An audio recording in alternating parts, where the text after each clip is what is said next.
Welcome back, everyone. It is so good to see you all again. Today, we are walking with DM down the aisle of her dream wedding in a poverty-stricken hamlet where love has conquered the massive gap between rich and poor. You will be moved to tears seeing Mr. Hoan take off his billion-dong watch to give to DM's younger brother, and you'll hold your breath when James puts the strict housekeeper in her place to protect his wife, declaring, "If my wife wants to wear it, that is the fashion of this house." A national husband, a blissful life. It should have been the perfect happy ending. But life isn't a dream.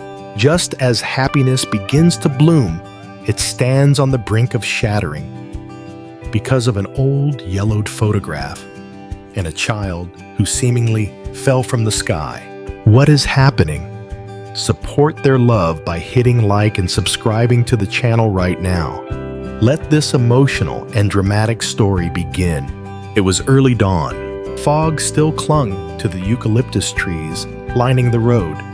Today, the bumpy red dirt road leading to Nui Hamlet, known as the poorest hamlet in the district, was suddenly incredibly bustling. Villagers, young and old, dropped their farm work to line the road, pointing and whispering excitedly. Heard Hung's daughter Diem is marrying a tycoon. Yeah, heard the groom's family is filthy rich, living in a villa as big as the village hall. Wow!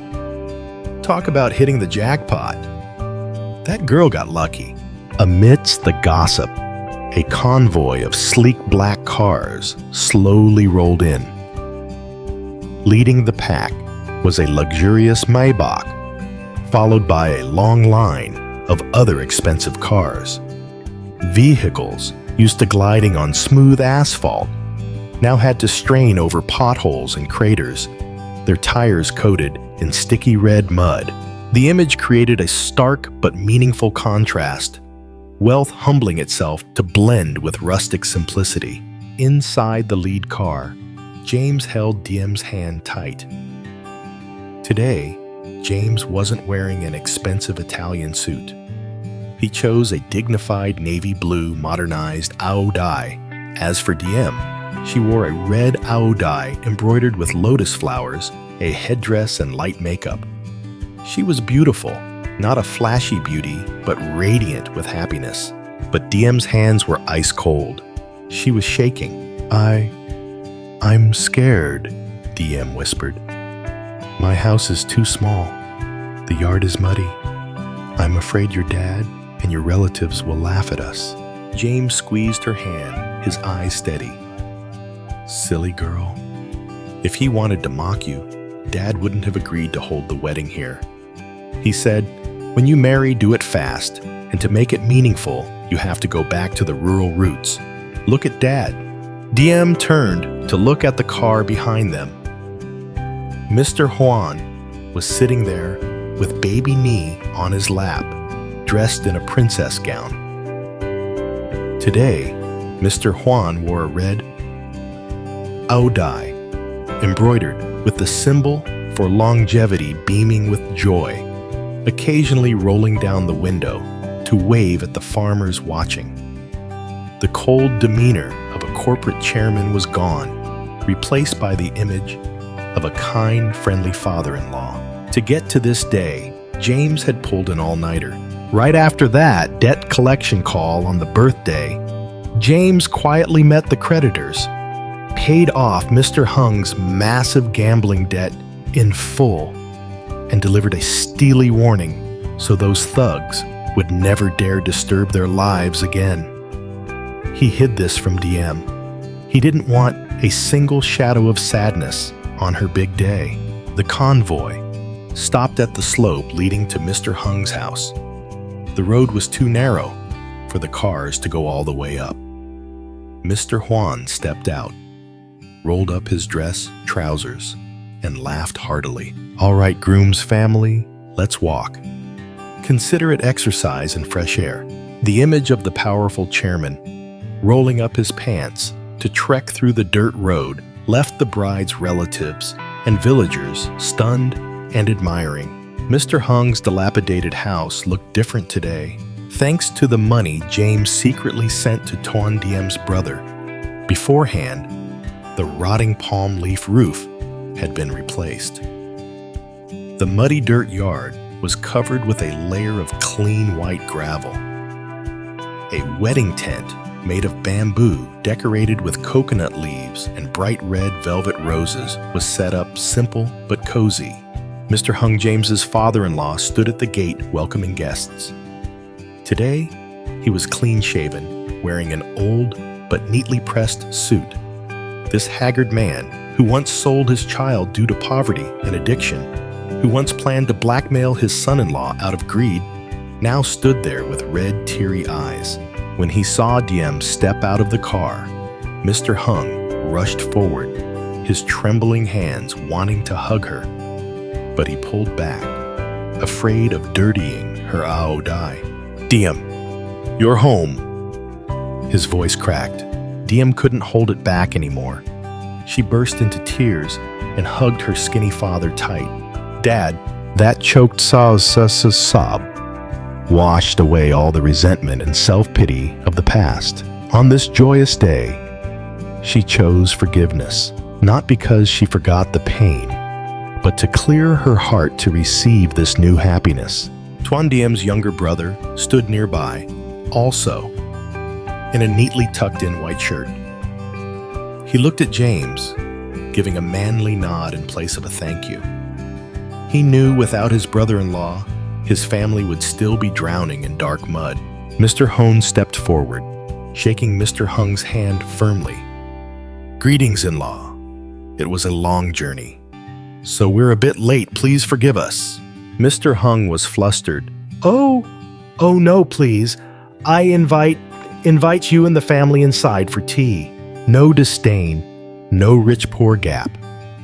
Just two fathers, two heads of gray hair, shaking hands for their children's happiness. Inside the cramped three-room house, the ancestral altar was shrouded in incense smoke. James and Diep knelt before it, offering incense to report to the ancestors, respected spirits of our grandparents and parents. Today my daughter Diep is getting married. Mr. Hung prayed, tears streaming down his hollow cheeks. After the ring exchange came the speeches from the family's representatives. Everyone held their breath, waiting for Mr. Hoan's words. Everyone was curious about what the city tycoon would say in the middle of this coconut leaf wedding tent. Mr. Hoan stood up and adjusted the microphone. He looked at Diep, looked at James, and then down at baby Ly, who was obediently eating candy. Ladies and gentlemen of Nui Hamlet and my esteemed in-law, Mr. Hoan, began his voice deep and warm. I must confess to everyone here before coming today, I opposed this marriage. I used to think my son had to marry a noble lady from a family of equal standing. I looked down on Diep for being poor. I judged her background. The entire wedding tent went dead silent. Diep lowered her head, her hands clutching the flap of her dress. But Hoan raised his voice. I was wrong. Completely wrong. When I saw how Diep cares for my son, how she raises me so well, and especially her filial piety, always aching to find her roots, no matter how painful the past, I realized one thing. Wealth can be earned, but character and loyalty are priceless, something not even a mountain of gold can buy. Mr. Hoan stepped off the podium, walked over to Diep, and took her hand. Thank you, my in-law, for giving birth to such a wonderful daughter-in-law for me. From now on, Diep is not just a daughter-in-law, but a biological daughter of the Vu family. This house may be small, but it holds immense love. I promise before the spirits of your ancestors, I will make up for everything and love her like my own flesh and blood. Finishing his speech, Mr. Hoan unclasped the Patek Philippe watch worth billions from his wrist, and strapped it onto Tone's arm. "And this is a gift for you, nephew. I hope you will take your sister's place in caring for your father and working hard. If you need any capital, just tell your brother James." The wedding tent erupted in thunderous applause. Aunts and uncles sniffled, wiping away tears. Diem sobbed aloud, burying her face in her father-in-law's shoulder. The final wall of separation had completely crumbled. After the ceremony came the feast. There were no exotic delicacies, no lobster or abalone. The rural wedding feast consisted only of hill chicken upland, sticky rice banana blossom salad, and homemade yellow flower sticky rice wine. Yet James had never tasted anything so delicious. He threw off his suit jacket, rolled up his shirt sleeves, and went from table to table toasting. "Bottoms up! Let's drain it, uncles!" James shouted, drinking wine from a bowl, his face flushed red. There was no longer any distance between the city prince and the farmers with mud-stained hands. They slapped his back, joked with him, and treated him like a villager. In a corner of the yard, Mr. Hoan sat on a bamboo cot drinking green tea with Mr. Hung and the village elders. They talked about crops, pigs, and chickens. Mr. Hoan laughed heartily, a laugh that years of ruthless business battles had stolen from him. Late afternoon, a crimson sunset descended behind the mountain range. James pulled Diem away to escape the noisy crowd. The two walked to the stream behind the house, the place that held Diem's intense childhood memories. Diem sat on a large rock, and James sat beside her, wrapping his arm around her waist. "Are you tired?" James asked, brushing stray hairs from his wife's forehead. "No. It feels like I'm dreaming."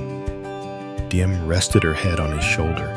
"I never dared to think this day would come. To be accepted by your father, to marry you to see my dad, and your dad drinking tea together." James kissed her hair lightly. "This isn't a dream. This is your reward. A reward for your resilience and kindness." He pulled a small envelope from his pocket and handed it to Diem. "What is this?" Diem was surprised. "This is a savings book I set up specifically for Tone and your dad. It's enough for Tone to learn a trade and to renovate the house properly. You keep it and give it to them when the time is right." Diem looked at her husband, eyes welling up. She knew she had chosen the right man for life. This man didn't just love her. He respected her impoverished past. "Thank you. Thank you for coming into my life." The sun set completely. A crescent moon began to emerge. The sound of frogs croaking buzzed in the air, and karaoke singing from the wedding tent echoed in the distance. James and Diem sat there hand in hand, peaceful and fulfilled. However, happiness is often short-lived. Just as the two returned to the wedding tent, a high-displacement motorbike revved its engine and screeched to a halt right in front of the gate. A woman dressed in gaudy clothes, her face plastered with thick makeup, stepped off. She jerked her chin up, shouting inside, "Is there anyone named Vu James here? Get out here. I have something to say." The joyous wedding tent instantly fell silent. Diem looked at the woman, and her face suddenly drained of color. That wasn't a creditor. That was the woman from the tattered old photo she had once seen in her father Hung's wallet. It was her biological mother who had disappeared without a trace 20 years ago. The person Mr. Hung said was dead. Why has she returned right on her daughter's wedding day? And why is she asking for James and not Diem? The wedding in Nui Hamlet concluded with smiles and tears of happiness. No incidents occurred, or if they did, they were insignificant compared to the overwhelming joy of the reunion. The Maybach convoy rolled out once more, leaving behind the red dirt road, the old bamboo groves, and the newly renovated tiled roof. Diep sat in the car, looking back until the thin silhouettes of her father and brother completely vanished behind the curtain of red dust. James gripped his wife's trembling hand tight. "Don't cry anymore, honey. Anytime you miss home, I'll take you back. Now, let's go to our home." Our home. That phrase sounded so warm, yet so foreign to Diep. The car entered the city late at night. The intricate iron gates of the Vu family villa slowly opened. 2 rows of servants, from the housekeeper and chef to the gardeners, stood in neat lines on both sides of the walkway, bowing low in welcome. "Welcome home, young master. Welcome home, new young mistress." The unison greeting made Diep startle and press herself close to James. She wasn't used to being called young mistress. Just yesterday, she was still fish cellar deep, hoeing the ground deep. Mr. Hoan and Mrs. Lan had returned earlier in the afternoon to prepare the bridal suite. The entire villa was ablaze with lights, fresh flowers arranged everywhere. Mrs. Lan beamed as she greeted them. "You're back. Was the trip tiring? Go up and rest early. Nye is sleeping with us grandparents tonight. Tonight is for the 2 of you." Diep blushed, mumbled a greeting to her in-laws, and let James lead her upstairs. The bridal suite was 3 times the size of her old house in the countryside. The bed was spread with crimson silk sheets, scattered with rose petals arranged in a heart shape. On the vanity, expensive cosmetics and designer perfumes were already displayed. James closed the door, blocking out noise from outside. He hugged Diep from behind, inhaling the familiar scent of locust fruit shampoo in her hair, the only scent that calmed him in this flashy world. "Welcome home, wifey," James whispered. Diep turned around, looking deep into her husband's eyes. "Honey, I still feel like I'm dreaming. I'm afraid that tomorrow I'll wake up lying on that bamboo cot back in the village." James scooped her up into his arms, placing her gently on the bed. "If it is a dream, I will never let you wake up. Good night, my love."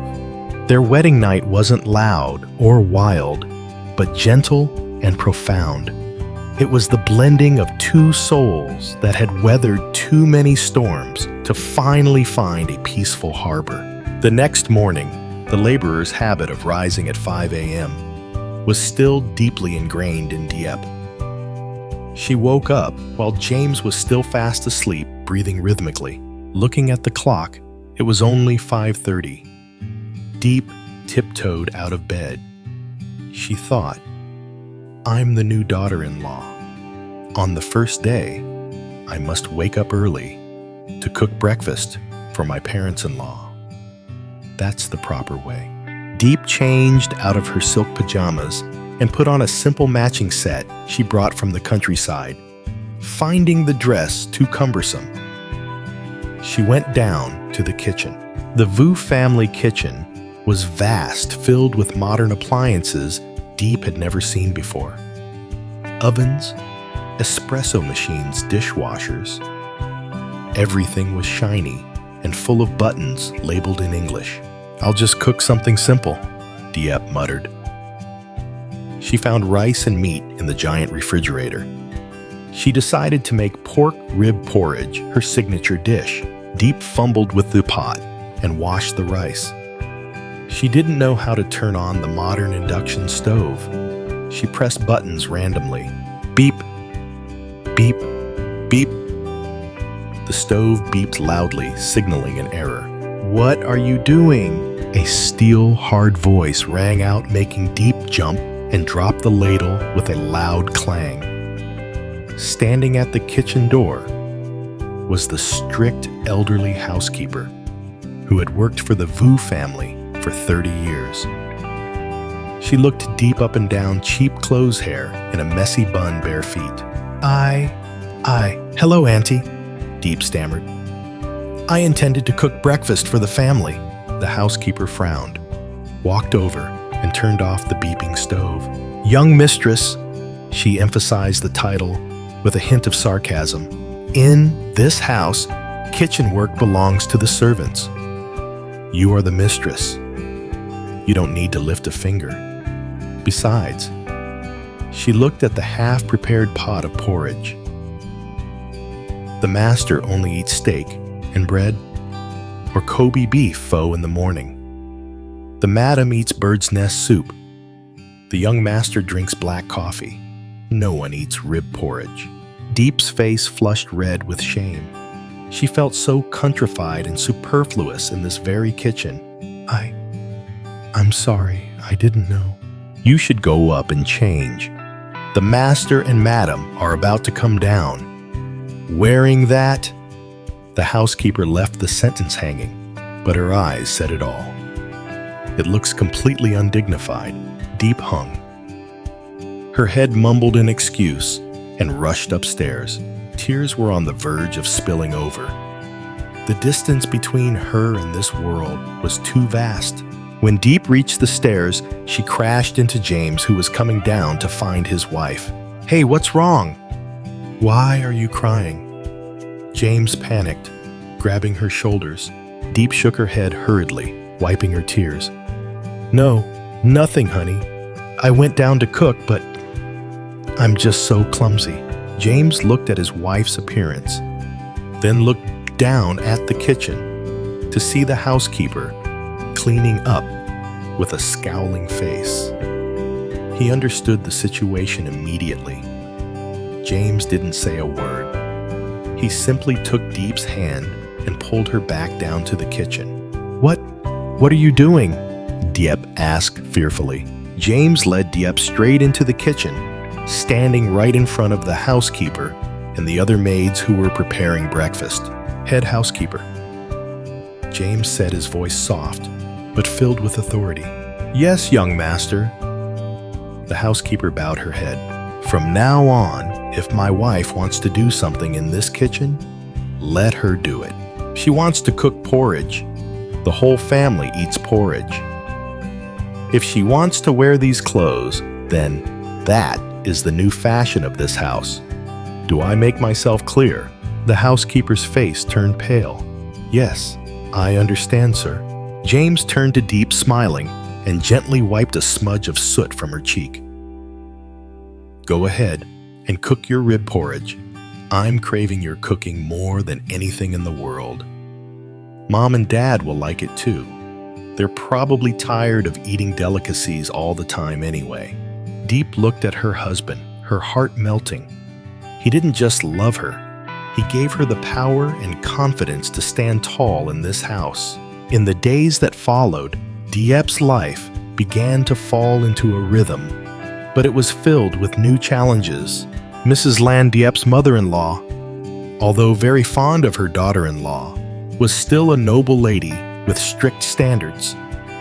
She wanted Diep to quickly integrate into high society so she could stand by James's side at social events. Next step for you. Would you like me to translate the scene where Mrs. Ly puts Diep through training, learning table manners, walking piano, etc.? Or should we jump straight to the conflict involving the yellowed photo and the child from the sky mentioned in the intro? Today, let's learn flower arranging, dear, Mrs. Ly said gently. Tomorrow, we'll learn to distinguish between different types of wine glasses. And the day after, you'll come to the spa with me to take care of your skin and hands. Diep obediently followed along. She tried to learn how to walk with grace, how to smile with sophistication, and how to hold silverware in the proper French manner. But the harder she tried, the more exhausted she felt. She missed the days of walking barefoot through the rice paddies, missed the hasty but delicious meals eaten while squatting down. One afternoon, James came home early from work. He found Diep nodding off on the sofa, still clutching the fashion magazine his mother had given her. He saw his wife's feet, red and swollen from practicing in high heels all day. He noticed the calluses on her hands fading due to expensive creams, but her smile seemed to be fading too. James sat down beside her, gently removing the heels and massaging her aching feet. Diep startled awake. "Oh, you're home? Let me go make you some orange juice." James held her back, pulling her into his arms. "No, just lie here with me. You're exhausted today, aren't you?" Diep buried her face in his chest, sighing. "I'm not tired, honey. I just feel so slow. I study and study, but I can't seem to get classy. I'm afraid of embarrassing you in public." James kissed her forehead, his voice deep and warm. "Diepy married you because you are Diep, the simple, rustic, and resilient girl. I didn't marry a doll to display in a glass case. You don't need to force yourself to be anyone else. If high heels hurt, wear flats. If you don't like wine, drink water. If anyone dares to laugh at my wife, I'll deal with them." James's words lifted a heavy burden from Diep's heart. "But Mom wants what's best for me." "I'll talk to Mom. She just wants you to be confident, but if it pressures you, it's unnecessary. Just be yourself. That's the most beautiful version." Just then, Baby Nee ran in from school. "Mommy, Daddy, I got a gold star today." The couple laughed, hugging their daughter. The sound of childish laughter dispelled the suffocating atmosphere of aristocratic rules. 1 month later, Diep had gradually settled into her new life. She wasn't afraid of the housekeeper anymore, and she had learned to tactfully decline her mother-in-law's intense lessons by cooking delicious meals to bribe her. The Vu household was filled with laughter and rustic but heartwarming food. Today, James had to go on a business trip abroad for 3 days. This was their first time apart since the wedding. "I'm off. Take care of your health at home. Call me immediately if anything happens," James instructed carefully before getting in the car to the airport. Diep stood at the gate waving goodbye, a vague sadness rising in her heart. But she told herself to be strong. She was the general of the interior now. She had to take care of her parents-in-law and baby Nye. At noon, while Diep was playing with Nee in the garden, the security guard brought in an envelope. "Young mistress, a letter for you. No sender name, it just says Tu Diep, Nui Hamlet." Diep was surprised. Who sends letters like this nowadays? People usually call or text. She tore open the envelope. Inside was a scrawled, handwritten note and an old yellowed photograph. Diep picked up the photo. Her eyes went wide with horror. Her hands trembled so violently the photo dropped to the ground. In the picture was a young man looking exactly like James, hugging a pregnant stranger in a dimly lit bar. And the note read simply, "You think you're the mistress? You're just a replacement. The child in my belly is the true heir of the Vu family. I'm coming back to reclaim my place. Get ready to pack your bags." Diep staggered, nearly collapsing. Who is the woman in the photo? And that man, is it a young James? Or someone who looks just like him? True heir. Does James have an illegitimate child? Or is this a dirty blackmail scheme while he's away? Suddenly, the sky darkened. A storm rolled in. The wind blew hard, tumbling the paper and photo across the grass. Diep stood frozen in the garden. Fear of her husband's potential playboy past and threats from the shadows beginning to surround her. Will their budding happiness fade as quickly as a hibiscus flower?